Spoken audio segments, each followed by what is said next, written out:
How can Superman and Batman be reimagined for modern audiences and longtime fans? This is Systematic Geekology. We are the priest to the geeks.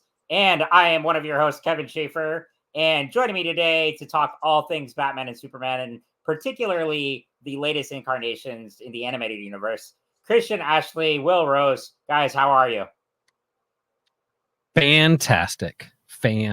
No, I'm feeling geektastic, friends. Geektastics. Yeah. I am doing well as well. I'm a little tired from being on the road all day long, but I got to see Nick Polk today, and that just raised my spirits.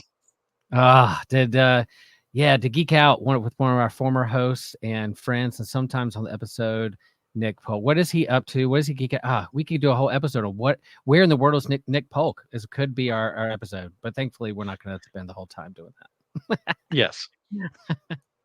Where is Nick Polk these days?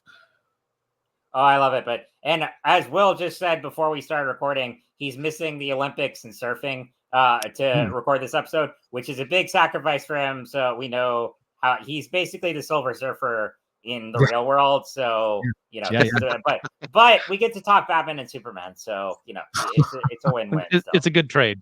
Yes, it's absolutely. I'm a major sacrifice. I just showed, like, if the waves were good and I had an opportunity to go surfing right now, really good waves, or record this episode, I'm sorry, guys, I would choose the waves over you. But I can always catch replay of the gold medal heats and matches in surfing. I've been geeking out so hard on the Olympics and having so much fun with it. And I love that surfing's in it. And they're wrapping it up tonight, and I'll catch it later on. But I'm here with you because I could not be, what's the double negative? I could not be on this episode because...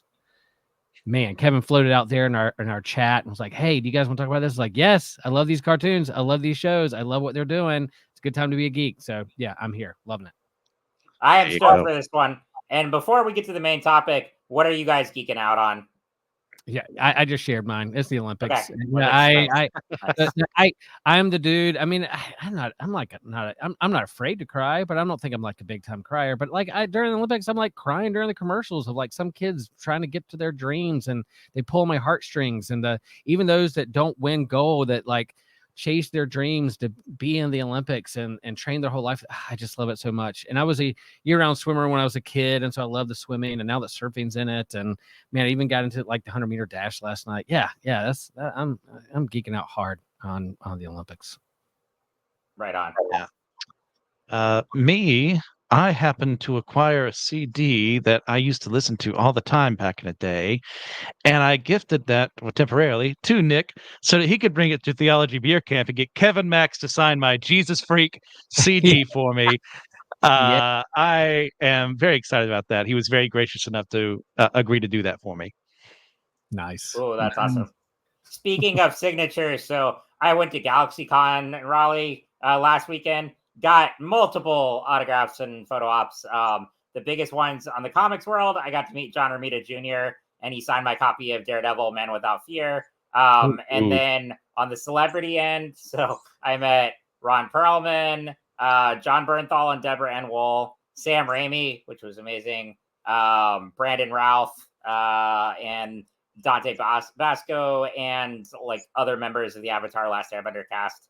And Will Wheaton. So I think I got through all. Yeah, I met a lot. It was a great show. It is. This is one of the cred. That is some big geek cred. All right, Kevin. Out of all those, who would you choose who was like the coolest, more laid back, and like genuinely like happy to meet you and like sign something and give you like a high five? Like what? It's tough because I really had a really pleasant experience with all of them this time. Like, which I cannot always say about every like either creator or celebrity. Most of the time, yes. But if I had to pick, the one I had the longest conversation with and it did not disappoint was Dante Basco. I went up to him and it was like Rufio, and he said Bangarang. And like me and my caregiver got to talk with him for several minutes. Like he signed a comic for my caregiver, and then we got to talk with him about Hook and Last Airbender. So the whole Last Airbender cast was delightful. But I cannot say any bad things about any of the other names I just met. Like, I mean, like it's the photo ops, obviously, like Bernthal and Deborah Wool, I did not get to talk long with, but they were awesome from the like 30 seconds I did get to interact. But everyone was super pleasant. And yeah, it was a really great show. Kevin, are you watching The Bear? Have you watched The Bear? Any of that? No, and I need to like, and I know, I mean, Berthal is fantastic with that. I am rewatching Daredevil right now, and he's just so good as Punisher. But he's just such a versatile actor, and I mean, he can really bring a lot in these like high intense dramatic roles. Cool. But yeah, so very great con, but yeah, so all good things we're geeking out on, but tonight we're talking two of the latest projects in the DC animated universe. So and oddly enough, both these projects both shows were announced around the same time a few years ago. I remember My Adventures of Superman came out 2 years ago, and then Batman Caped Crusader finally came out. But I remember when they were both announced several years ago, and it was right around the same time, and it was really cool to see. But yeah, so we were talking My Adventures of Superman and Batman Caped Crusader. My Adventures of Superman has 2 seasons out so far, and then Batman on Max, the HBO service, and then Batman Caped Crusader just released its first season on Amazon Prime. So there's a lot. Go ahead. Yeah. Yes. Quick Will. question. If you guys know, like, why is Batman Caped Crusader on Amazon Prime and not Max? Yeah. Warner Brothers. Because more of Zaslav being Zaslav. Yes, that's yeah.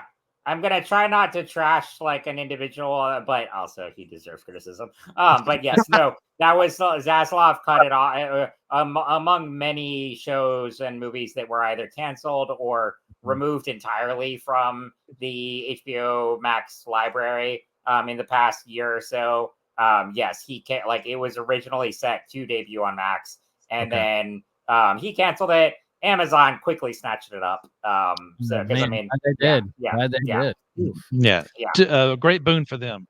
And Mr. Zaslav, you can direct all your complaints to Joshua Knoll at AskJeeves.com. Exactly. Yep. Yes. It's entirely his. He told us to say that. So yeah. Yep. Cool. Just but curious. It is. No, it is. I mean, it is a like glaring thing there to have like every other DC property on Max, and then this is on Amazon. But yeah, but that is it. It was a Zaslav thing. But yeah, but so these are both, just like, I mean, I think we have a lot of positive things to say about both shows, and I'm really excited to talk about them. So to kind of tackle this, we're gonna like look at each series and also kind of our backgrounds with these characters and with the DC animated universe as a whole. So let's start with that. So talking about My Adventures of Superman. So first, what is each of your backgrounds with DC animation, the entire universe? Any properties there you really like? Christian, we'll start with you. Yeah. Well, I started super young, ever since 92, when I was 2 years old and Batman the Animated Series came out.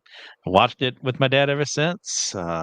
Same thing, Superman the Animated Series. And of course, when the reruns of the Super Friends, Challenge of the Super Friends, and everything else would show up on Cartoon Network back in the day, I was there watching it.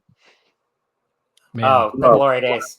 Christian just made me feel super old when he was like 92 when I was 2. And I was like, yeah, my first year in college. Yeah, there you go, Christian. At UNCW, where you went to. Yeah. For me, like, of course, as a kid, I was a huge cartoon fan, Hanna-Barbera, Super Friends.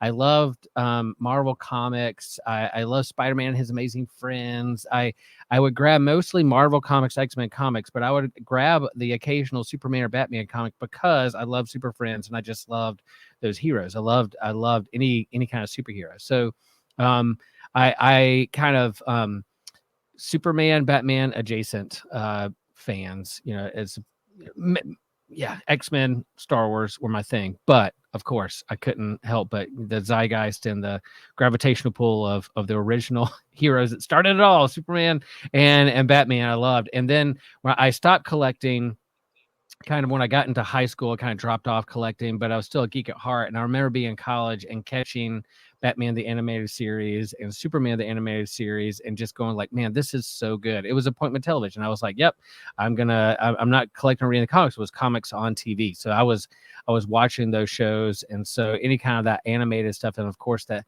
the Marvel animated stuff on Saturday mornings was a lot of fun on Fox, of course, Spider-Man and X-Men. But the Superman animated series, Batman animated series, you just couldn't beat it. That was in college, I would watch it all the time and loved it. And then when I got back into comics, I would go back and look at kind of classic stories of Superman and Batman, and then what I missed in that gap of me collecting. And then here comes the 2000s animation of the Justice League Unlimited, and the kind of revival of that stuff was jumped right in. And yeah, Justice League and Justice League Unlimited were huge for me. Obviously, Batman the Animated Series, but like because I was sorry, Will, to make you feel a little older, but I was born in '93, so 1 year after the animated series premiered. But grew up on that. Grew up on Batman Beyond. But Justice League and Justice League Unlimited, I think, like especially really were so formative to me. Like just to see all of them together and portrayed so well in so many stories that were iconic. And I mean, that was just a staple of my childhood. And it's so fun to revisit as an adult because it's not just nostalgia, but like the quality of the storytelling holds up so well all these years later. And it's cool. Like, Will, you got to experience that whole zeitgeist like when you were in college, and it's fun parallel because like for me, the Arrowverse started when I was in college, and that was a big part of my, and so it's a cool like. But it's just one of the best interconnected universes, and Batman the Animated Series is what started it all. But getting into Superman, Superman the Animated Series was huge as well, and it just also gave such a definitive version of Clark Kent, of Lex, of Lois, and started with his origin, and then focused on his early days in Metropolis, and working at Daily Planet, had all the classic tenets, and it paved the way too for the eventual team up. And I also, one of my favorites as a kid was the Batman Superman movie. Anytime that people say like BVS is the big, I'm like, no, you did not grow up on it was the VHS of just titled the Batman Superman movie. That is still like one of the best Batman Superman. Is that out there streamed somewhere? Is that Batman? Is that like the combo of the Batman Superman animated series team up? Is that what that is? Yes, and it's one of the only ones where like it's harder to find, unfortunately. Okay. You could probably get it on, but I don't. To my last time I looked, I don't think it is streaming, which is unfortunate. But it was it was great. It had the two of them, and it had Lex and Joker. It's just a great Lex Luthor. Yeah. Yeah. Mm-hmm. Yeah. Is it called Superman and Batman, or Batman and Superman? That's a good question. Because it's probably on YouTube somewhere, so that's where I'm going to search. Probably, I think that I would type in. I think it's the Batman Superman movie, if I'm not mistaken. Batman, like Batman dash Superman, like, and not versus or anything. Yeah, so, it's probably on YouTube somewhere. I will say, what does actually kind of help me a little bit tonight, knowing that both of you were born in the 1900s with me, also makes me feel fine. We're still in the same century. We're in the same century, but I can't say that about TJ and other people who may be hosts on Geekology. But the fact that we're all born in the 1900s is great, and that at different times of our lives, which shows the longevity of how these animated series. They're not just cartoons for like little tiny kids. Like they have enduring. Endurance. They have endurance and longevity because they tell just a good story and get to the heart of what these characters are all about, and what Superman is all about, what Batman's all about, and we'll talk later why they endure so much. But yeah, I think it's just a testimony to how they just hold up over time. Yeah, absolutely, and that's a great segue there to talking about Superman and specifically this series. But so we obviously mentioned Superman the animated series. What are some of your other favorite Superman stories, either in comics, film and TV, animation? Christian, you want to start? Yeah, sure. I mean, obvious answer would be something like For the Man Who Has Everything, both in comic form and in the Justice League episode, were done really well. I'd also go with What's So Funny About What's So Funny About Truth, Justice, and the American Way, which introduces the elite to Manchester Black and everything. And guys like, why is Superman Superman? Why do we not believe in the dark age of comics anymore? Because you don't want Superman to be that way. But I have on YouTube here the image of the War World Saga, which is one of the most recent stories I got into, which is actually how I got back into reading DC, was reading Action Comics and seeing him take people like the Authority, who I really don't care for, and actually making them good characters and having a little bit of optimism thrown in. It was Superman fighting as a slave in War World to try and free slaves. It was amazing. Is that Philip K. Johnson? Yes, sir. Ryan Doe's friend of the show did a great interview with him on Across the Bifrost, and kind of did he was interviewing some creative teams there for us. What's Your Issue was like kind of a small limited series he did on the podcast, and he talked about Philip K. Johnson. Had a great interview, and they talked about that series. I've been meaning to read that one because I heard about it, and then heard the interview with Philip K. Johnson, and wanted to get into it. So yeah, a good pick, good pull there, Christian. Absolutely. Nice. Thank you. Will, what about you? Some of your favorite Superman stories? Yeah, I'm also like a kid since I go way back. I'm one of the elder statesmen of this of this podcast. It's like I remember seeing the Superman movie in the theater and Superman 2 in the theater, and I was a young kid at that time, but I do remember Superman 2 coming on HBO a lot when I was a kid, and that movie with him fighting other Kryptonians and supervillains that had the same powers as him. We really got to see him. Superman 1, it was an origin story. He was trying to outwit Lex Luthor, and he got to show his superpowers. But man, when you go up against Kryptonians who are the same like power strength as you, and you can just go all out and hit the hardest and laser beam the hardest, that was and we saw that we're going to see that in My Adventure Superman 2, like how he can like not hold back. But that movie, man, Superman 2, it's just so good. I need to go back and watch it again. It's been a while, but that made a big impact to me as a kid. Christopher Reeves, but also battling other Kryptonians is just really rad. Oh, yes. I mean, I've talked about it on the podcast before, and I did a panel with Robert Venditti at NC Comic Con last year, the writer of the Superman 78 comic. So anyone who knows me knows I'm a huge fan of those films. And, and I did get to see the original at the Alamo Draft House last year, like in early 2023. And it is just if you get the chance to see Superman 78 or Superman 2 or both on the big screen at any point, highly recommend.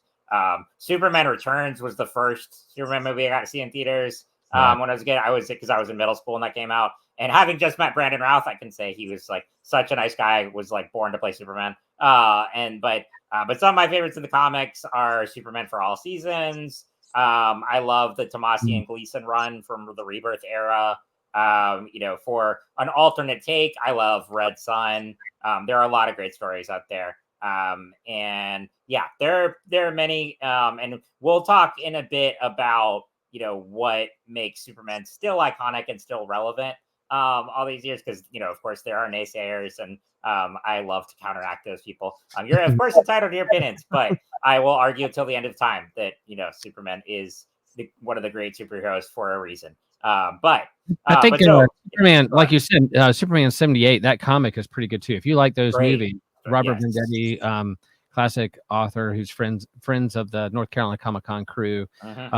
He wrote a good one there. That's a pretty good comic run. Absolutely. Definitely check that out. Yeah. Awesome. Well, so now let us segue into My Adventures of Superman. So this is an animated series that premiered in 2022 and then just wrapped up its second season a few weeks ago. And this series takes Clark, Lois, and Jimmy to early college age. Around there, they are interns at the Daily Planet in season 1. And Clark is figuring out who he is, his Kryptonian heritage, and becoming Superman as he's transitioning to Metropolis. And what I really love about this series is the way that it captures all the classic tenets of the character and of Lois and Jimmy, and still manages to put it in a modern setting, and does reinventions, reimaginings of the characters and different storylines. And particularly, I was talking about The Last Airbender earlier, and how that series is not an anime, but clearly anime influenced. This also has a huge anime influence, to the point where there's a My Adventures of Superman comic out right now, and the first issue, there's a panel that is like, direct homage to Dragon Ball Z. And so I love that, the influences are there, and it's a really cool fusion of these styles, that something we really haven't seen before with Superman. So I really appreciate about that. But for you guys, so so that's a little bit of context about the show. But yeah, I mentioned, what are some of the classic tenets of the character that it portrays, and also some of the other elements that the show reimagines.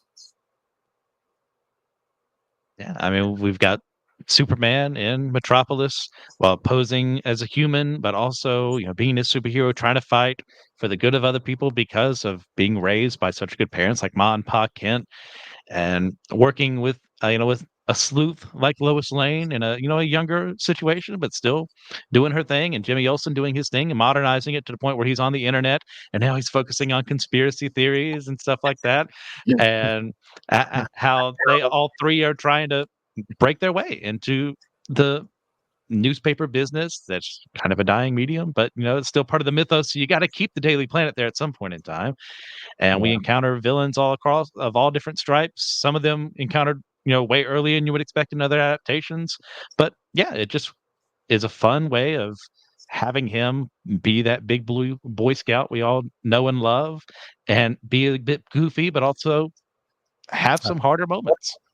I love it. So this is basically Superman year one, right? So this is him like first his entry level. He's learning how to be a hero. The first episode is him like crushing his alarm clock and pulling handles off doors because he doesn't know how to control his strength because he's so nervous about his first day at the Daily Planet. And what I love about these characters, they're so charming. They're so likable.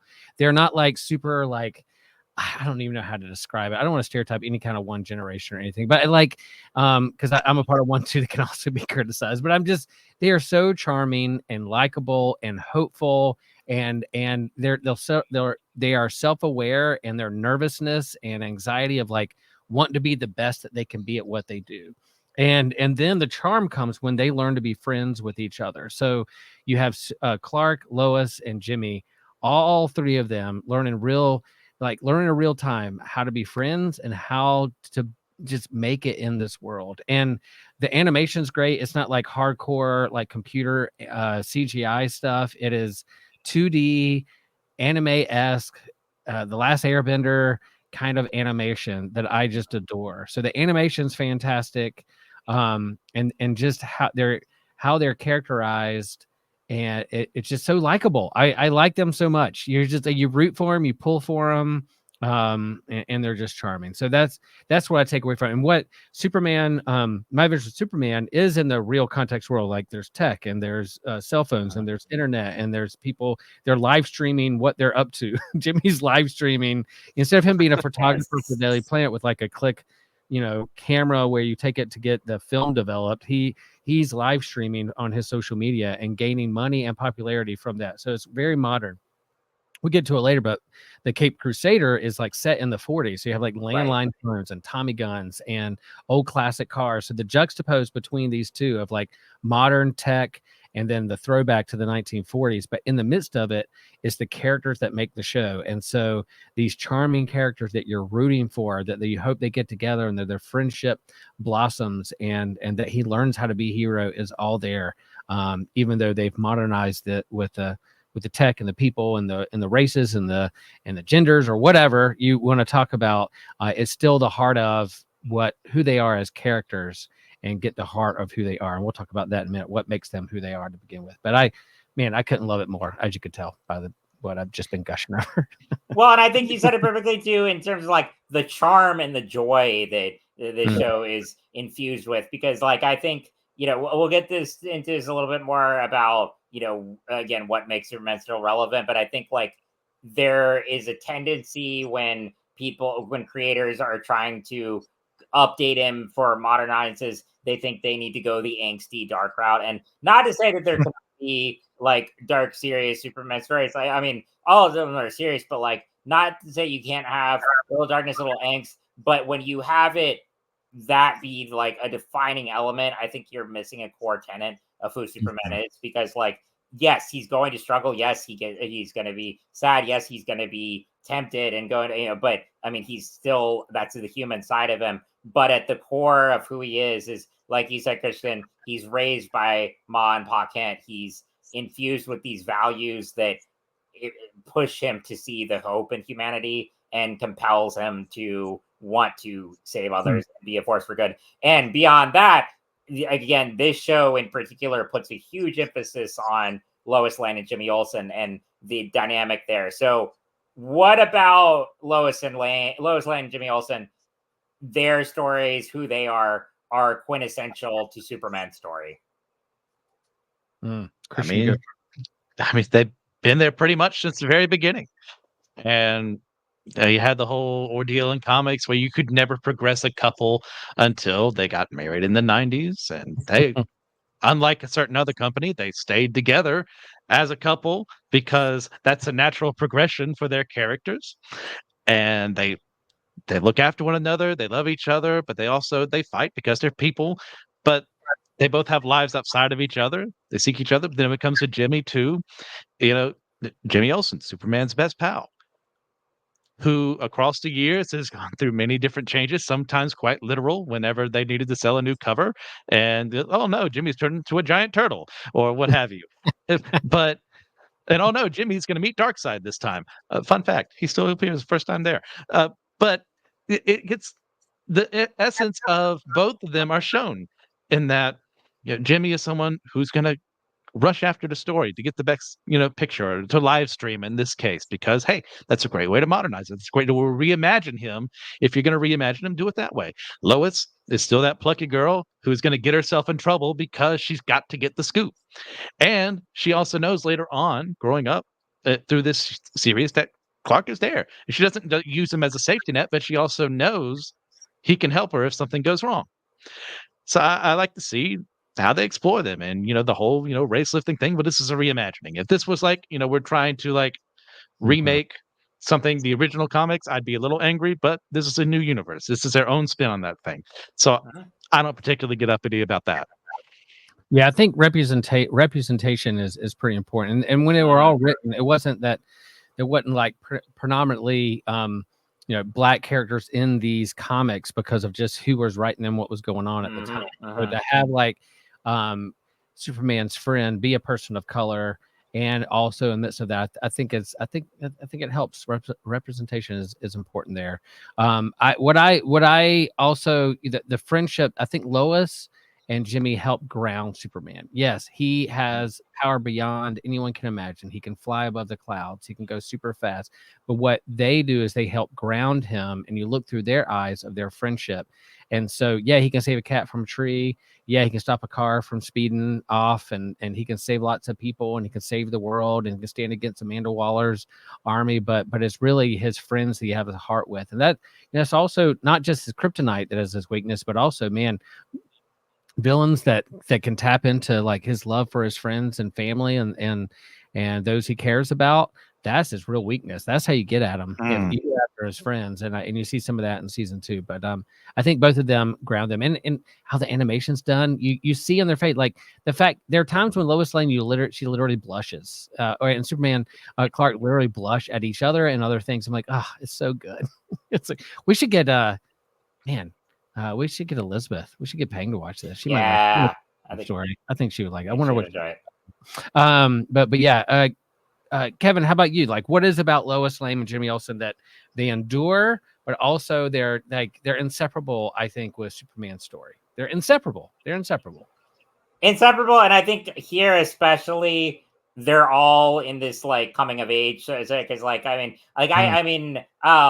really like that aspect of the choosing to put them at like college intern age. I think was a great choice because like when you use the phrase coming of age, it's typically associated with like middle and high school. But I think having gone through like college years and 20s, I think like your 20s are like your second coming of age, and that's where you're really finding out who you are, and you're discovering like who you want to align yourself with and what you want to do. And I think it portray and like Clark, Lois, and Jimmy are so intrinsic to each other that they help each other grow. And I love that like here Clark and Jimmy start out as roommates, and then they meet Lois on their first day on the job. It's just such a great dynamic. And Clark, of course, has the anxiety of like revealing his powers and who he really is to anyone, but even especially I think to the people he trusts the most, because he doesn't want to get them hurt.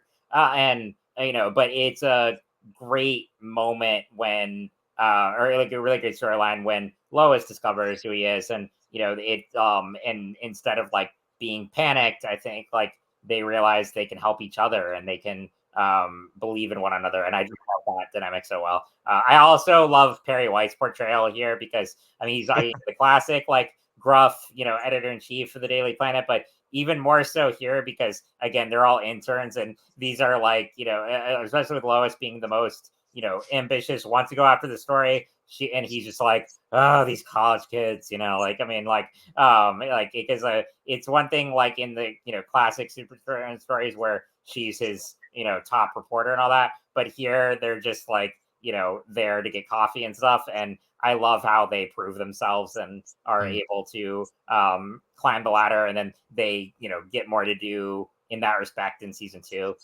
So yeah, they're so fundamental to Clark bringing to his journey to becoming Superman. And I just really love the age and the dynamics here in this show. And I'll say too, to the representation, just because I like with this and Kid Crusader, I've seen the criticism there, and I'm not gonna like put down anyone's opinions. Anyone is welcome to have it, but I think when you look at like, oh, why do they have to change these things? It's like when these stories first came out in the late 1930s and 40s, yes, all the characters were predominantly white. That's all that was like acceptable at the time and all that. If we're making stories that are to reflect the world as it is today, you should absolutely have representation, and you should do it to make everyone feel seen and heard. And what better character than Superman to represent that, and so I think it's it's done really well here, and it's just this is just a world that is so wonderfully inclusive, and I love that the representation is there. So that's all I just want to say to that. But yeah, so but those are great points there about the Hill Trio.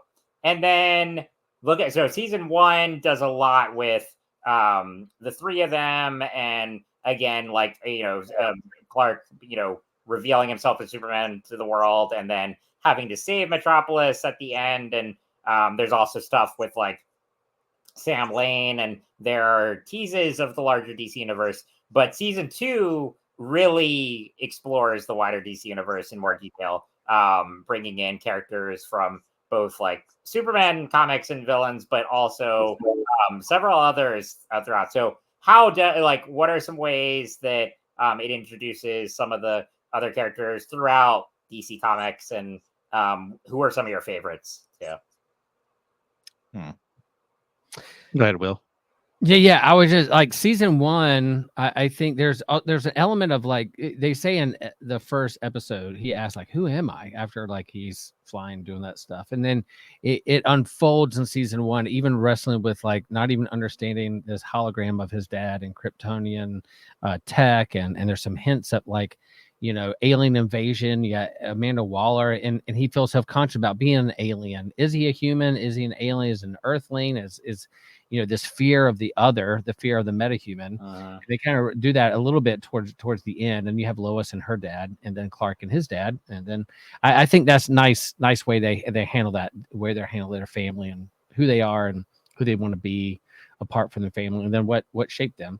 Season 2, you're dealing more also again with this Amanda Waller, the threat of Kryptonians, and then you introduce Kara, right? Kara-El, and she Supergirl, his cousin. So he's not alone. He's not the last Kryptonian. There's another person like him, and she's trying to figure out. And she's almost possessed by and brainwashed by Brainiac, which is one of the Superman's top villains, Rogues Gallery, but we haven't seen an emotion picture yet until I guess what's next. I don't know if James Gunn's doing that one. Is that the main villain in James Gunn? Not in the first one that I know, but like it's got to happen eventually. I mean, come on. Yeah, We've yeah. seen them all except Yeah. Brainiac, and man, I can't wait for that. So Brainiac's the main villain, but then you have Kara. Kara, am I saying that right? Kara? What? I'm always They say Kara. Yeah, I've always said Kara until like the live action Supergirl show. I'm about to show say was they the always first say one that used Kara there, Kara. so I've just like I think I've heard it more there. Like, there are those characters where like depending on the creator or they might pronounce it, but Kara seems to be the predominant, and that's what I go with.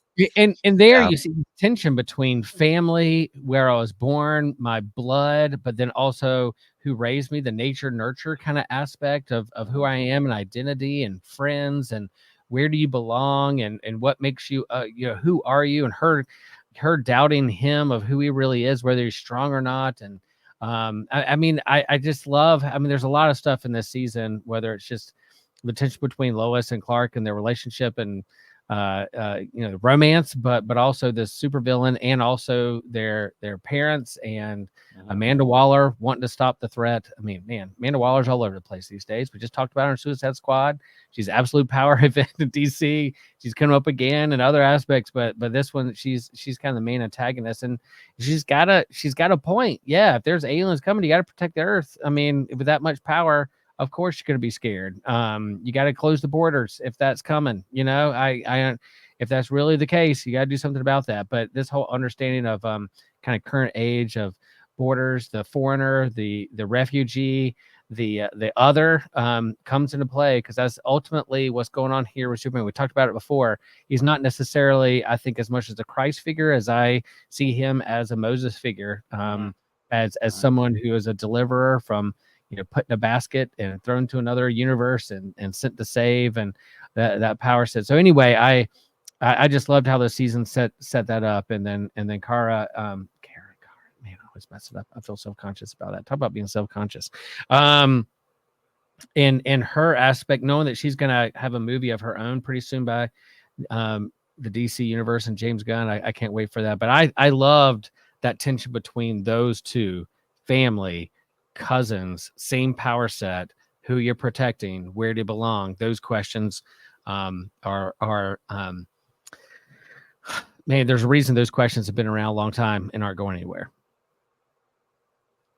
Absolutely. I really liked how Supergirl was handled here, being this more threat for most of the season, really. And it's not until the end when they set her on the path of becoming Supergirl. But yeah, it goes back to what I said earlier about, and what I said about, key to who Superman is his upbringing. If he had not been raised by Ma and Pa Kent, would have been totally different. Like I mentioned Red Sun earlier, and that explores what would happen if Clark was raised in the Soviet Union instead of in Smallville. And I know that again goes into the whole nature and nurture debate, but it is like, I mean, his upbringing is a huge part of who he is. And with Supergirl, being under Brainiac's influence and having all the being manipulated and everything, she's going down this like more alien invader threat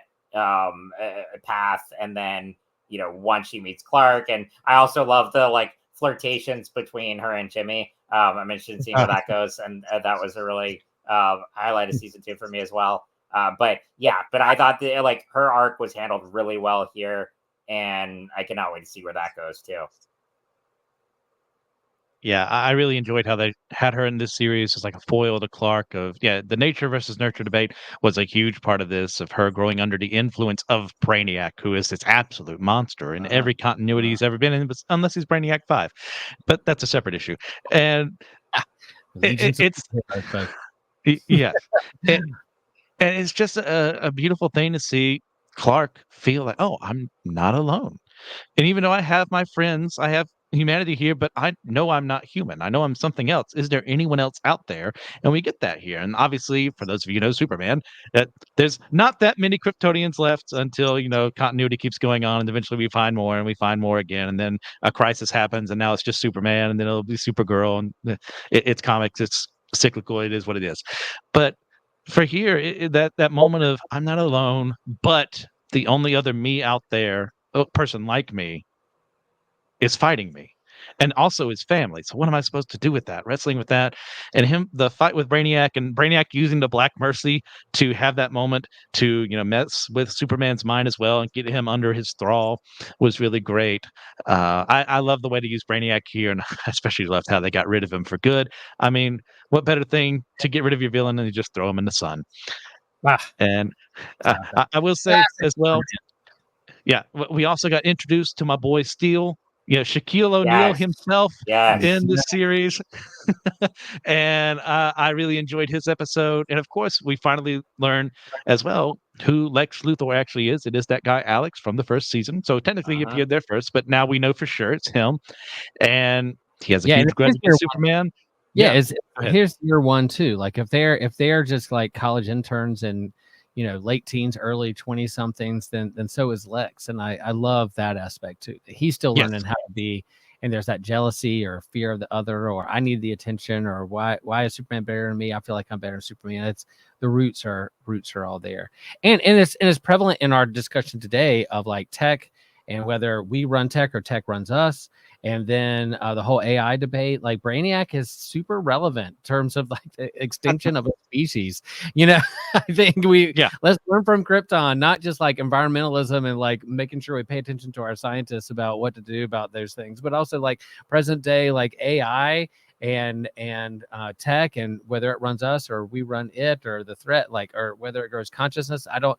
Yeah, it's like a Terminator movie. It could be, but Brainiac handled different way of this like sentient AI tech robot. Man, you can do so much with him. I love it that he never gets old. I love it that he never gets old. And I don't know what it is, but like you can make comparisons to him being kind of like a Zuckerberg type character, like he was in BVS. But like for some, I just thought it was handled better here. Like Yeah. much because much again, better. like you said, like the year one aspect, it's like I like that he still has like all the ambitions and all of the tenets of Lex, but he's also still learning. He's not, the mastermind quite yet. And I like the tension building between him and Waller. I'm really interested in seeing how that goes. Yeah, and then Waller pushing him or like degrading him and like yelling at him, you're turning him into a villain against you without like, Yep. how do you handle your friends and your coworkers? Are you going to turn them into a hero or are you going to turn them into a villain, a nemesis? Like, Yes. let's pay attention to how we treat other people, because man, that's gonna hold up a big mirror in Batman in itself. But like, are you gonna become a hero or a villain? But yeah, you can kind of tell what people are wrestling with, and how you treat the other, which direction they're gonna take. Well, that's Waller to a T. Is that she rules by fear, and that fear causes her to lash out, and it sometimes creates her own villains. Man, boy, that speaks to our current age too, Christian. Right? Fear. Can't imagine. A politician going after folks, and go ahead. I digress. Yeah. No, it's very well. I mean, it speaks to the relevancy of the character. Actually, I mean, that leads into my next question. Also, just quick, I wanted to highlight some of the other so the Steel episode was great. They also, I mentioned Sam Lane in season 1. He continues in season 2. They also introduced Deathstroke in season 1, and a really interesting version too, because he's younger too, and also feels more kind of like a puppet for Amanda Waller. So I'm big on his design. It's an interesting design. I agree. Like I knew they wanted to do something different, but it also feels very anime. So I think it fits in with like the aesthetic of the show. But we had an it is episode different. called Olsen's 11, y'all. Olsen's 11. Yes. Yes. Was There's. it? It's so good. I just can't. I cannot imagine how much fun they have in the writers' room. Yes. Yeah. But yeah. Well, since you mentioned it, we touched on it earlier too. But like, I mean, because like it's very easy to relate real world issues to Superman, and that's why again, all the people say like, "Oh, Superman's not relevant." I disagree, but let's talk about that though. So after more than 80 years since his Action Comics debut in 1938, what makes Superman relevant in your eyes? Well, I think it's a classic. I mean, it's definitely Joseph Campbell, mythology, hero's journey archetype that I think endures, and there's a reason that endures in mythology and story, because it's embedded and baked into our human story of our longing for a savior, our longing for salvation, our longing for something more, and that's why our Christian faith is important to us, because we put our faith in someone who we think embodies that in like real life, not just in cartoons or comic books, in the person of Christ. But I think this kind of understanding of Superman being able to relate to the Moses figure and the Christ figure, and this understanding of alien, what it means to be human, and then what it means to be a hero. The ideal, not only just like a kid looking up to, oh, I wish I could fly, I wish I could shoot lasers out of my eyes, but then who is my neighbor? How do I save those around me? How do I take care of those around me? What is the external threat that I can save people from? I think those themes are human condition. They're part of the human condition, and who we are and what we wrestle with daily, no matter where we are, no matter how advanced we get in our tech and our science or understanding the universe, we're still going to wrestle with the basic human condition of our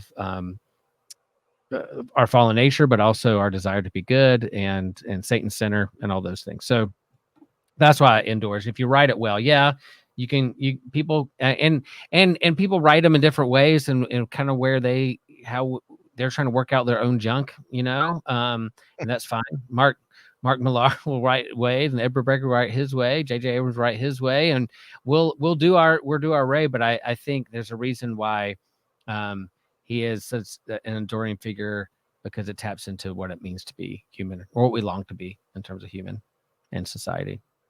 That's my overarching. Yeah. Beautifully said. Yeah. I mean, he's hope. He is the definition of hope. And much the way Steve Rogers is the hope of Marvel, Superman, Clark Kent is the hope of DC. He is the one you look up to. How do I judge myself by my actions? Well, what would Superman do in this situation? He would inspire hope. He would make people reach out to those who need help. Whether it be people with suicidal thoughts, as we see in the All-Star Superman, or whether it be to even his own villain. How many times has he reached a hand out to Luthor, knowing Luthor is going to be that scorpion that's going to sting him on the back, but he's going to reach it out anyways for his sake, because he wants him to be better. He knows Lex can be better. And as well, he's the ultimate American. We are a country of immigrants, born of immigrants. He is the ultimate immigrant and the ultimate American at that point. I mean, not to get too political here, he didn't come in here illegally. Granted, it's a bit different than our real life situation, but he has proven himself to be what makes America America. What was it we discovered in the religions episode, Will? He was raised Methodist. Yeah. Methodist house. Yeah. He is your typical corn-fed Midwestern American boy that wants to be better, wants to do more for this world, was raised under these conditions with Mom, Pa Kent, and of course with religion as well, being like, hey, who is my neighbor? How do I love other people? What can I do to make this world a better place? Well, that's Superman to a T. A derisive comment people make about him is that he's a big blue Boy Scout. Well, yeah, and that's good, because we need people like him who see the good about what a country like ours can do and believe in the American dream and not in the false dream that we have created that has nothing to do with the ideal. That's who Superman is, the actualization of the American dream. Yeah. Build wider tables, not taller walls. I think that's what Superman would do. Well said. And yeah, I mean, it is, again, just like the human element that his enemies see as his weakness, but he knows is his strength that defines him. Because, like, they a lot of say, why would you protect these people? They're so inferior to you. You could do so much more. And again, going back to his upbringing, he's raised with those values of, no, I'm going to look out for the little guy. I'm going to stand up for what I believe in, and that's what makes him who he is. And yeah, that's what, when he's written well, that's, I think, what makes him so iconic and so still relevant after all these years. But yeah, I also go ahead, Will. No, I was just saying that's part of the charm of My Adventure with Superman. We Yeah. got some Batman to talk about, but I think Yes. the charm of My Adventure with Superman, excuse me, is that he there's a learning curve there. He doesn't have it all together. He doesn't have it all figured out just yet. He's still learning, but those values are still there embedded with him, and you see that being played out and him wrestling with his love of friends and family and those around him and wanting to do what's right, but he's still fumbling around. He's still trying to figure it out. And did he have a new powers set in season 2? Is that what did he have a force field? What was that was going on? They introduced something kind of a little different that hasn't always been a part of it. I was wondering if this is something that's brand new here. I'm all for it. Let's say did he it was more like a Superboy tactile telekinesis thing, I think. Okay. And like the clone Superboy, what he could do, if I remember correctly, in the death of Superman, to differentiate him from Superman, they gave him that ability. But I think this is like a different form of that. I could be wrong. It was like some kind of telekinesis, force field, something going on, that glowy eyes that exuded from him. That I was like, man, this is a new little power set that I love. If you're going to introduce, we know he's been around so long, we know what he can do and can't do and his weaknesses, but to introduce a new power, I'm for. Let's see what we can do with this. Let's evolve. Let's evolve a little bit.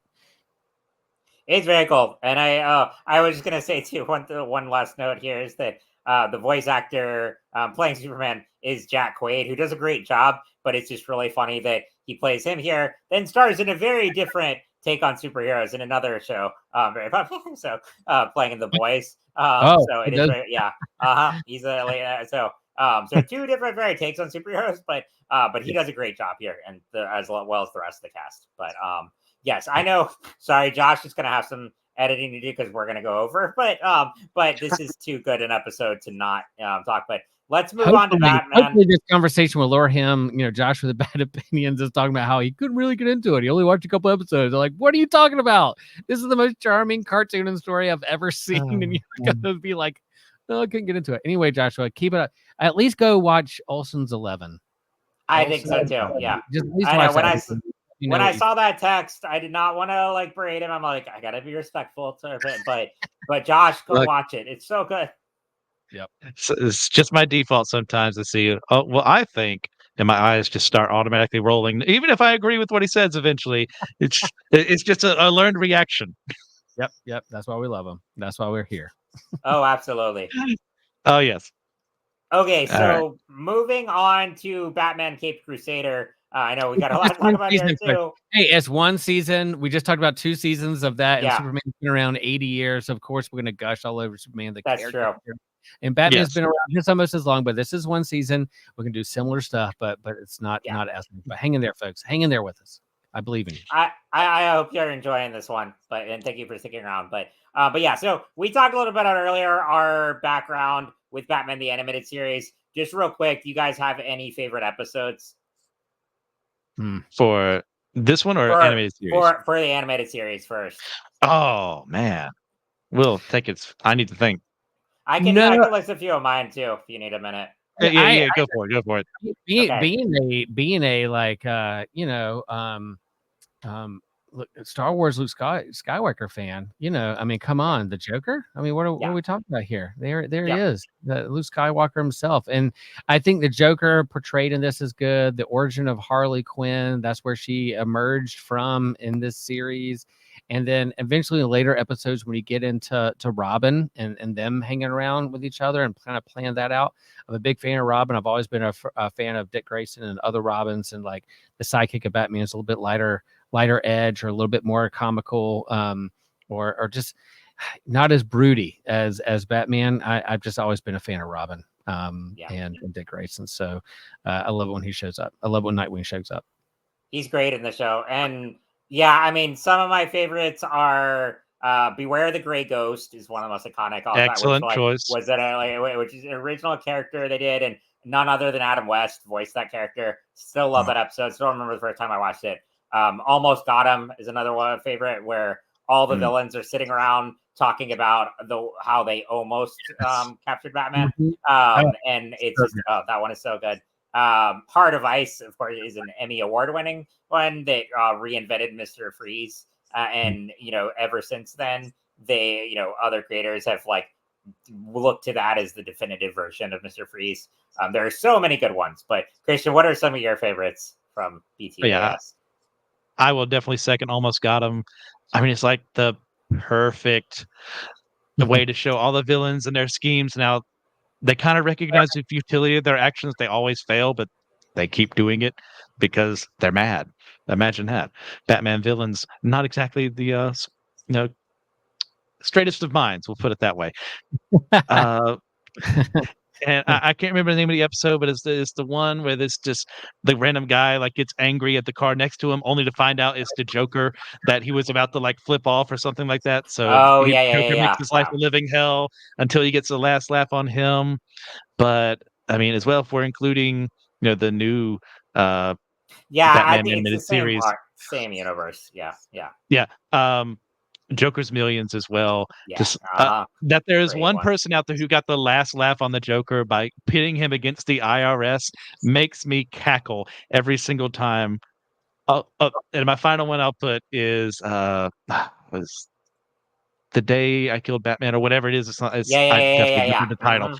Uh, Yep, and then like seeing how the different villains deal with like Batman being dead. He's obviously not, yeah. and Batman like providing safety for the person who allegedly killed him, and the funeral scene as well. Just the kazoo. I die every time that scene plays.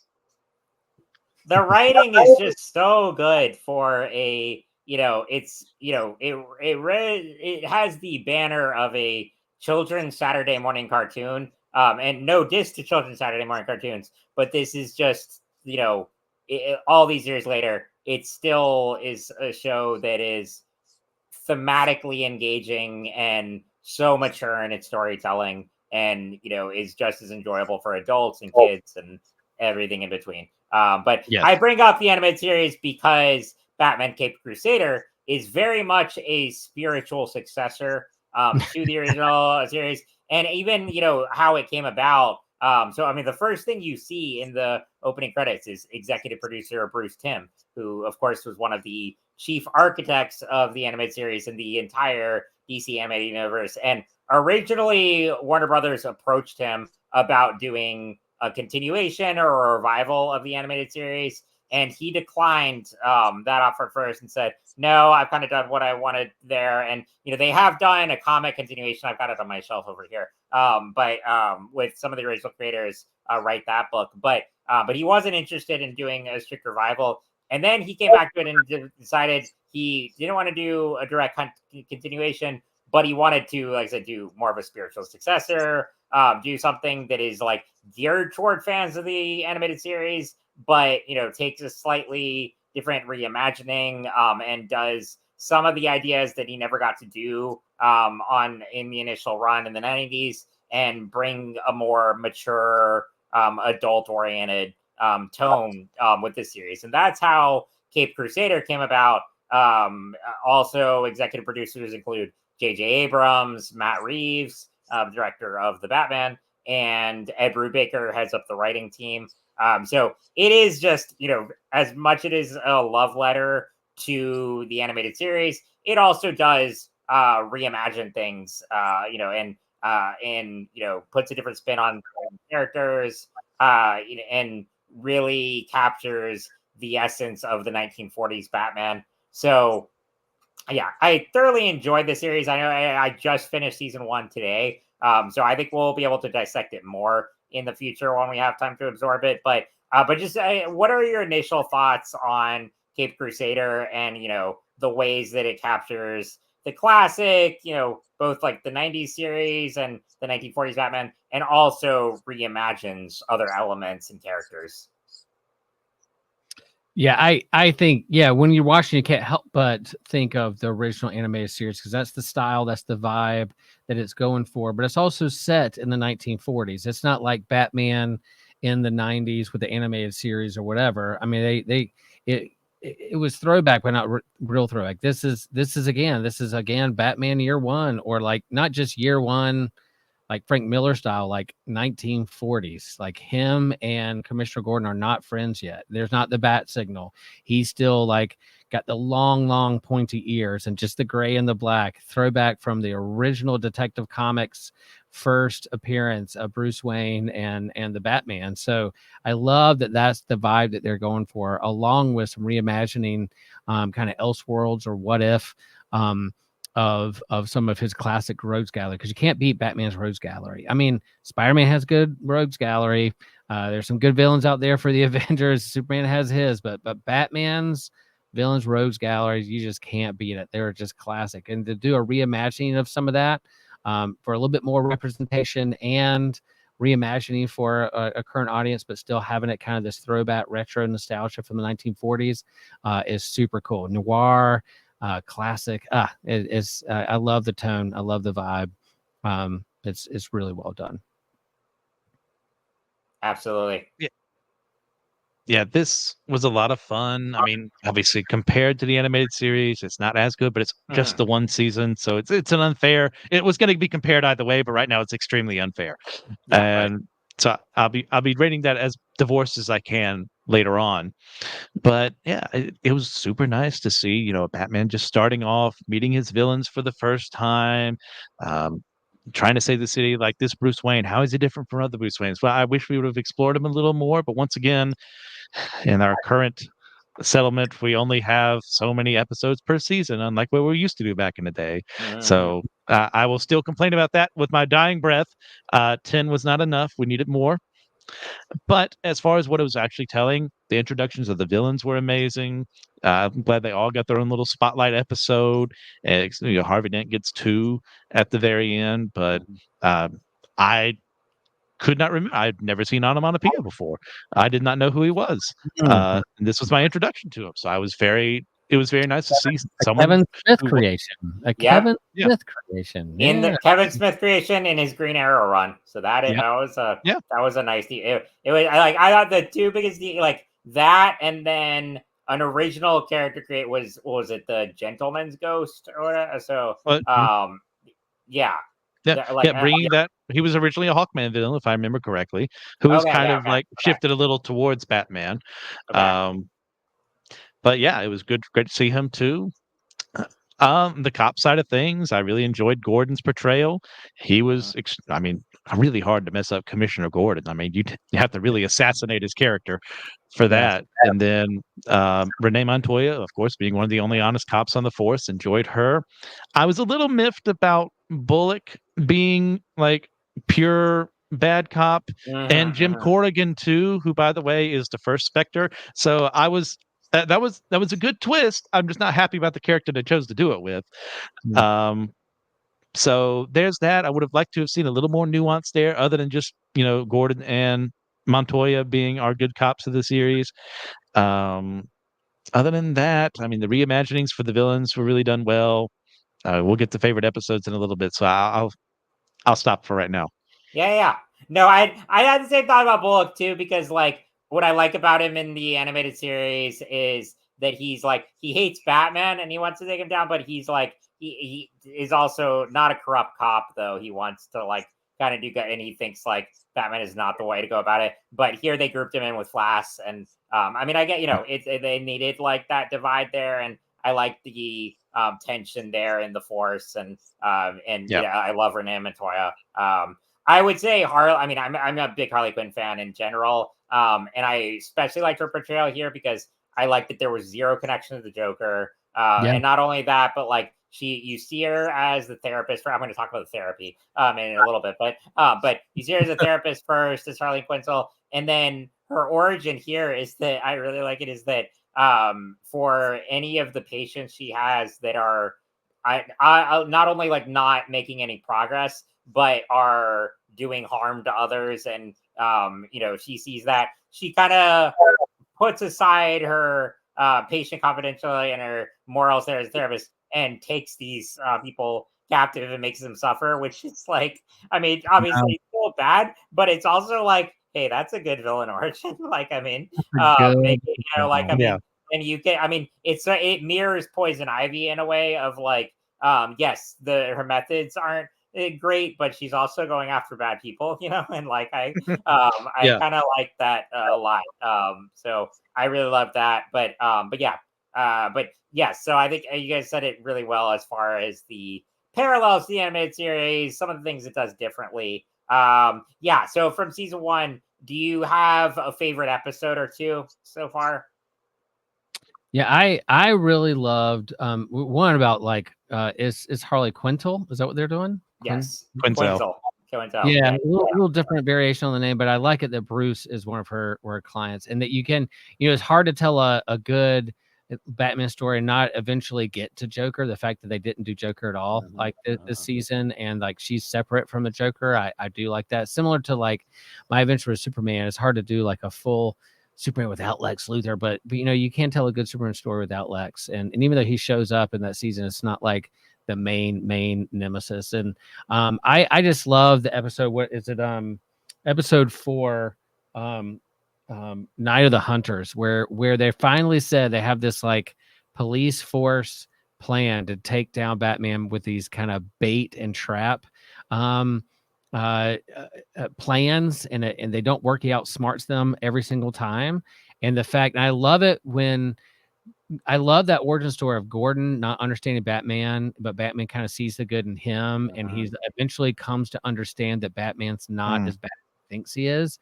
And to see them saving kids from this burning house and looking at each other and have to work with each other and save each other, and he's slowly starting to understand maybe Batman's not as bad as who I think he is. He's not the villain like everybody else in town. There's something different about this guy. So that growing understanding between the two and their mutual kind of friendship and work together, seeing that kind of unfold in a different kind of way. We've seen it before, but to see this again, it seemed a little fresh. It seemed I just like that origin story of their friendship together. So that's the episode that stood out for me. Yeah, great one. Christian, what about you? I'm going to choose a second episode for mine. I think this is one of the best Clay faces we've gotten. His whole shtick there of being this actor who just doesn't have the face to be the leading man, and being resentful of that, and thinking, oh well, that's why there's no women in my life or anything. No one will look at me. I can only get these bit roles. I can never be the star, and I'm going to go take this treatment, and it falls apart. And now my face shows the ugliness that was always within, because I let those resentments about the outer let the inner become just as bad as the outside. And Montoya as well, you know, showing her chops as an officer, like, and a detective, that was done extremely well. It helps that this was written by Greg Rucka, I think, who did a lot of her characterization in Gotham Central. Yes, if I remember correctly. Yeah. correct. And like, yeah, showing her competence, and like not in the way of being like, I'm a lady cop and I'm just better than the boys, but like, hey, does her job well, maintains her refusing the bribe from Bruce at the very beginning, just to showcase, hey, she's not like everyone else. Oh, maybe I can use her as an asset. And then starting her relationship with Batman as well, as being like, hey, like, I know you put this bug on me, but we can make this work. And yeah, great fight scene as well. Excellent episode. I also really love that. Like I'd probably put the Harley as my favorite of the season, but the Clayface one is a close second, because I've always loved that character. Really love what they did there, and I love the classic Hollywood era and exploration. Love Renee Montoya. That one was just so well written. And then the swashbuckling, it was just the icing on the cake when Batman engages in a sword fight with Clayface at the end. That you just can't beat. But I do, from a psychological and execution standpoint, the Harley one I just really liked, and that provides a segue. I know we're going over here, but this is again too good an episode to rush through. But I mentioned it earlier that so the Harley episode features Bruce Wayne going to therapy, and Harley Quinzel is his therapist. So this raises a question here. Well, really a two-parter here. So, A, should Bruce have dealt with his childhood trauma in a more traditional way all along? And B, can he do good as Batman? Yeah, I'll take a point on this one. Okay. This one, I mean, in a different world, yeah, that's what he should have done. Hey, use that money, get your best therapist possible, work on this trauma, and then as an adult, find better means. But we're in a superhero world. Batman needs to be this. Now, I'm not saying he doesn't need to have therapy. He should definitely, have someone more than Dr. Tompkins in his life or Alfred, who eventually along the way he does call by name. I thought that was a great bit of characterization for him, for Bruce. Though we didn't get too much for him, but yeah, he needs psychological help because dressing up as a bat isn't always the best way to unleash the feelings within yourself. But for the city of Gotham, they need Batman. They need this incredibly messed up man who is working through and processing the murder of his parents and saying never again. Us- Gotham needs that man to say never again, because if Commissioner Gordon is by himself saying never again and there's no one backing him up, then he's gone for. He's done for. Same thing with Harvey Dent. Well, he got alone. Batman wasn't there to help him. Acid to the face. He's gone. Like, the city, Gotham needs Batman. Batman needs Gotham. And can he do as good as Batman? Yes, because guess what? The system is corrupt. Gordon can only do so much. He's even a patsy, to an extent, of the mayor. Like, he put him in that position, kind of like just uplift him upstairs. He can only do so much harm. If Gordon doesn't have Batman backing up, if he doesn't have people like Barbara and Harvey Dent in the legal system actually working against evil instead of giving in to their baser instincts, then the city's going to stay corrupt. And sometimes, I hate to say it, you need that vigilante to do what needs to be done. Great Yeah, points. I just echo that too. Yeah, in our ideal world, yes, he needs a healthy counselor and therapist to help him work through those things, and that police force and the social system, and Alfred should have seen that from the beginning and get what he needs, as a kid. But what he's working through and him being open to those things. I hate that, like, the therapist and the psychologist was seen as kind of the villain. Eventually, they're gonna turn out. Again, it's like, I hate those stereotypes of, oh, the therapists are out to get you. You're wasting your money there, because good therapy is good. I believe in the science behind it. We need those things in our world. But hey, this is a superhero world, and that makes sense. But yeah, I think Batman. Yeah, Batman can be good. He's doing it. He's learning. He learns from those around him. And at the heart, he's a detective. He's a Sherlock Holmes. If Superman is like the alien with a bunch of powers, here we have a normal human who's working through things. And yeah, he's got the resources, but he's a human. He's got no special powers other than like good hard work ethic. He's a ninja and he's got money, but he's also a detective. And I like that this cartoon tapped into the nature of like solving a crime. There's a mystery to be solved, and there was a couple of episodes I had no idea where it was going to end. Where is this going? Who's it? I was trying to figure out what was going along with the mystery and the detectiveness of it all from the get-go. So I think it's well written and well done. And yeah, does our world need a Batman? No, I don't want a vigilante out there doing things on his own. But in this universe, yeah, I want to see him grow. I want to see him do good and work with Commissioner Gordon. And those are great points, like putting into context of this universe, and it also speaks to the question of like, can he do good, and also like, should he eventually retire? I think it's part of the context here is the nature of comics and legacy characters, that these are mythological beings that aren't just going to go away. They're going to keep telling these stories till the end of time. But I think if the story of Batman were a contained story with a beginning, middle, and end, I think we could see, look at the Dark Knight trilogy, which is very much standalone, and you get to see Bruce come to that arc and find happiness. I know Dark Knight Rises gets criticized stuff, but I really do love the ending. I think it's a great message that he does find a point where he realizes that Bruce Wayne does not have to be Batman forever. He can pass the mantle on. He can go and be happy and find a life. And I really like that.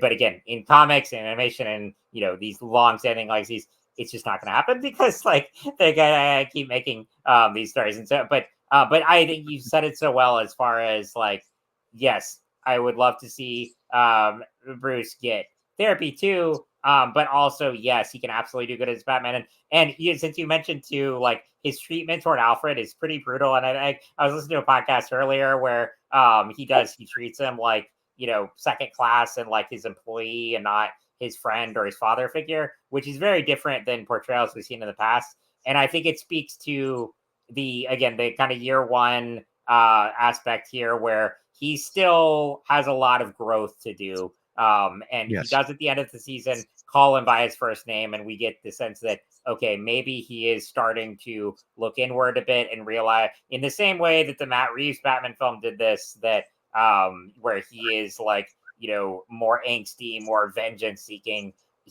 I think he'll get to a point where he can realize what Batman can be as a symbol of hope and as a symbol of justice, not just vengeance and fear and, and him going crazy and treating others, horribly just because he thinks he can. So I think that I like that he's flawed here, and that I'm hoping that in future seasons we'll get to see more of that development. Matt Reeves was a part of this creation too, right? One of the Yep. No, Alfred's still dead in the comics. I know it's a spoiler, but y'all, I cannot believe they let him be dead this long. It's been a while. Hasn't it been like 2 years? It's been a couple years. Yeah, it's like an eternity in comic time. I know. Bring Alfred back. Come on, we need him. He will eventually, but yeah, no, I think those are great points though, and it makes me really excited for future seasons to see how that will play out. I also want to give a shout out to talking about in relation to the animated series. Obviously, like you can see in my name here, I mean, no one will ever be a better Batman than Kevin Conroy. He will always be our Batman. But I do want to give a shout out to, I think the entire voice cast here is great. But Hamish Linklater is a wonderful casting here. For those of you who don't know, he is the star of Midnight Mass, and I think is like one of the, he plays the priest, the villain in that. And I mean, that is one of the like best performances just in general I've seen in years. And I think he brings a lot to the table here, delivering that perfect voice as Batman, and also able to capture the charm and charisma with his Bruce Wayne. So got to give a shout out to him. There's some other great talents here too. It definitely mirrored Kevin Conroy, but it wasn't like someone trying to trying to mimic him. Yeah. And I think that's the whole animated series. That's itself. You shared an article with us, Kevin. It's like, is this too much? So was it nostalgia? Do we like it because it's nostalgia? And I think they did a good job of setting a different time, time in the 1940s, letting it be its own thing and reimagining some characters. But yet, yes, it's very much like the animated series. If you like the animated series, you're gonna love this one. And I love how they kind of blended the two. It should have a little bit of nostalgia a part of it to pull us in, but man, I think this is something young Batman fans out there, not just those who have been around since the 1900s, would probably like these stories and get into the superhero-ness and the detective mystery of it all. It's good. It's good. Absolutely. Well, and I know you need to wrap up here soon, but I'm gonna be like Deadpool at the end of it. You're like, okay, all right, guys, we're almost there. But what are some? Obviously, we talked about a lot of the characters that showed up in this season, but who are some others? Either Robins or villains or whoever you want to see show up in season 2 or however many they make. I was on YouTube. You see my answer. No, go ahead, Will. Go ahead. No, I was just like, season 2. Do it since it's set in the 1940s. That time piece. Do I want a Robin in season 2? I always want a good Robin. I would love a good version of Dick Grayson. Well, I have a question. We've already seen them. Yeah, I was gonna say, yeah. That's right. You haven't got to that episode yet, have you? Dick Grayson shows up. Yeah. Well, it's pretty. I mean, it's pretty. A little younger than what you expect. Yeah. Okay. Yeah. Okay. Cool. I'll get there. Including a lot of people are a little younger than you would expect. Yes. Okay. Yes. Cool. So I think it'll be a while before he evolves it, but he is teased here. Yeah. Good. Okay, but Christian, excellent choice there. Yes. Now, Ra's al Ghul. Okay, yeah. I was just about to ask, do you pronounce Ra's or Roz? Because I have heard so many people argue about that. But yeah. I'll go with how it was. Was it Batman Beyond, where Terry just mispronounces Roz and Ra's and Talia's body? Huge spoiler, by the way. Corrects them on the pronunciation. So I'm going to go with that. Yeah, because if there's someone, Joker was teased at the end of this season. Sorry, Will, but he will be back in the second season, obviously. So I'm looking forward to that. But you want to talk about like Batman's intellectual equal, someone conniving, someone who can, make life a living hell for Bruce. You've got Ra's al Ghul, and any way he wants to use his machinations. We've already established there's fantastical things in his world through Gentleman Ghost, so we can have the Lazarus Pit show up as well. Maybe that's how a certain character can come back due to events that happen. I won't spoil that for you. And yeah, Raish, the detective versus this megamaniacal villain who can rule the world if he really wanted to. I feel like he really gave an effort, could do it. So yeah, I want to see that in season 2. I would love to see him too, a version of him like in the 40s, and just there's so many things they could do there. I have two real quick. One, been done in the animated series, but would still love to see again in a different version. Poison Ivy would be great here. And I think they, and especially with the noir stuff would be great. One who I'm trying to think the only there's like one scene in an animated movie where I've seen him appear, but I think would fit perfectly into this and is a little lesser known. Professor Pig would be, I think, perfect. That was a hint that we've already seen him. Okay, yeah. I think in that's true. Okay, yeah. But I want to see him more. So do an entire episode with that. A Zodiac type killer kind of thing, and there's a lot of ways you go there. So I would love. Yeah, in a more mature series, they could easily do a character like him justice, because he may be a bit much for the animated series, because that was geared towards children. They got away with a lot back in the day with Fox censors and everything, but I think they can get away with a lot more with Amazon. Yeah, they did. But so those would be great. But there's plenty others. But I think that those are my picks. Awesome. Well, okay. Well, wrapping up here. So obviously we really enjoyed both of these series, but if you had to give a rating, first for My Adventures with Superman, what would it be? Yeah, it's I give it a 9. It's a 9 for me. 9 out of 10. Yeah. I'll second that. I think we're all in agreement there. I mean, there's minor nitpicks I would say, but but as far as just delightful, and I want to watch again, and I'm gonna stick it through for next season. Absolutely. There's a genuineness in My Adventures with Superman. Just be like, okay, I want to come back and see what else you have to say, because you clearly love the characters you're working with. Yes. 100%. Absolutely. Excellent. And then for Cape Crusader, I'll go ahead and start. I think I would give it an 8. So still very good. Very good. I mean, that's 4 out of 5. Not like you said, Crusader, not as good as the animated series. But a very strong start with season 1. I liked its reimagining of certain characters, and it's very much made for people who grew up on the animated series, and I'm really excited to see where it goes from here. Yeah, I'm with you. I'm probably 7.5 because I think some of the animation, I don't know, something it mirrors the animated series, but there's sometimes animated seems a little flat for me. The voice acting's great. The stories are great. I love the reimagining of the thing, but I'm gonna 10 episodes, and it's passed around. I think with all those heavy hitters, I'm still giving it a 7.5 with the hopes that they really found its legs, and they're gonna really keep it going with the season 2. Definitely.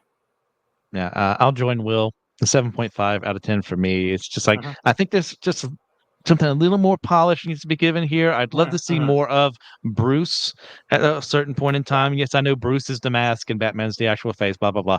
But it'd be nice to get in his head a little more.